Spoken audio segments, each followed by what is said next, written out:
Before we get back to creating our express routes, we're going to take a quick moment to explore a feature of Postman that's going to make it a lot easier to switch between your local environment and the Heroku application. This is called Postman Environments.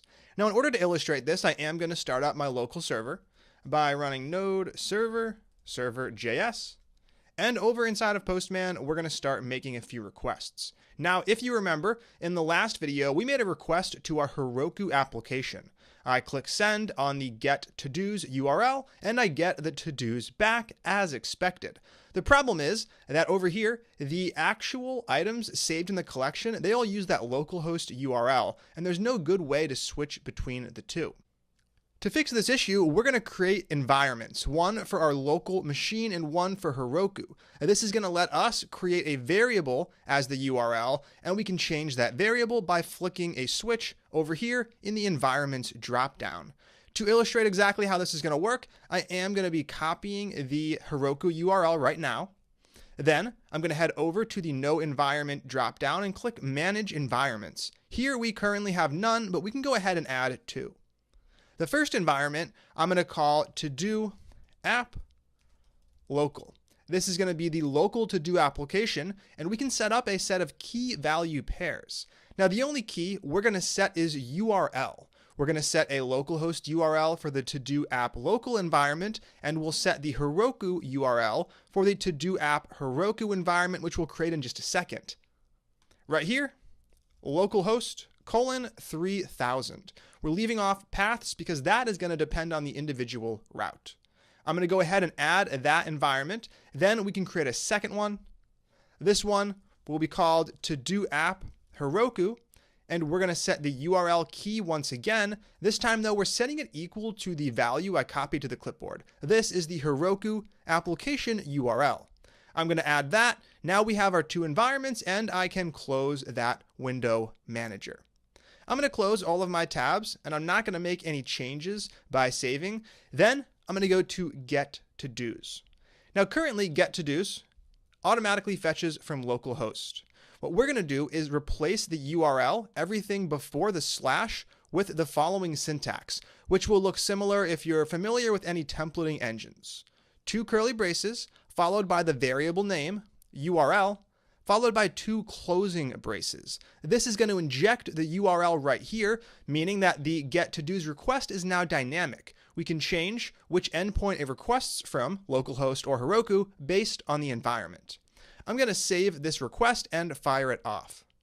And you'll notice when you try to fire this request, we get an error. It's trying to make a request to a URL that starts with the curly braces. This is the encoded character, URL, the closing curly braces, and to-dos. That's because the URL variable is currently not defined. We need to switch to an environment.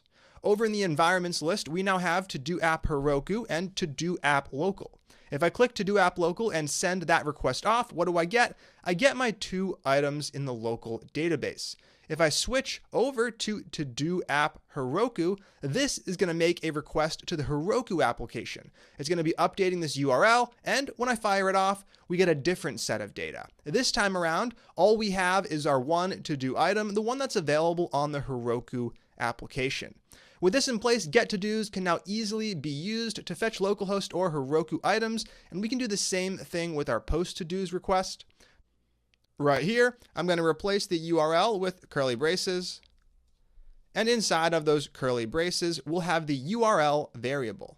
Now I can go ahead and save this request, fire it off, and it's going to make a new to-do on the Heroku application. If I switch to the local environment, we can fire that off, and now we have a new to-do on the local environment.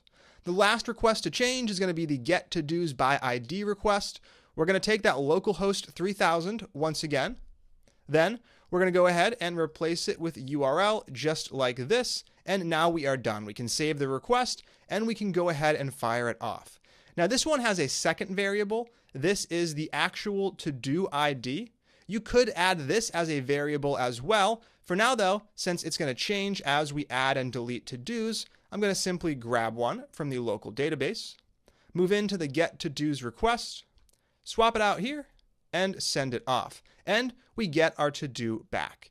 If I make it a to-do object ID that doesn't exist, By changing one of the numbers to 6, we get a 404. Everything is still working as expected, and it's also going to work on the Heroku environment. I'm going to fetch all the to-dos on the Heroku environment, grab one of the IDs, move to the get to-do by ID request, swap out the ID, send it off, and we get the to-do item. Hopefully you're starting to see why these Postman environments are so convenient. You can easily switch between two environments, changing exactly what happens to the request. Now in this case, we happen to only have one variable, URL. You could add others, and we will a little bit later. For now though, that is it. We have a way to swap between the two environments inside of Postman. Now that we have this in place, we're going to move back into the Atom editor, and we're going to start adding new routes. There's 2 more to go. In the next video, you're going to learn how to delete to-dos by ID. That's coming up next, so stay tuned. I will see you then.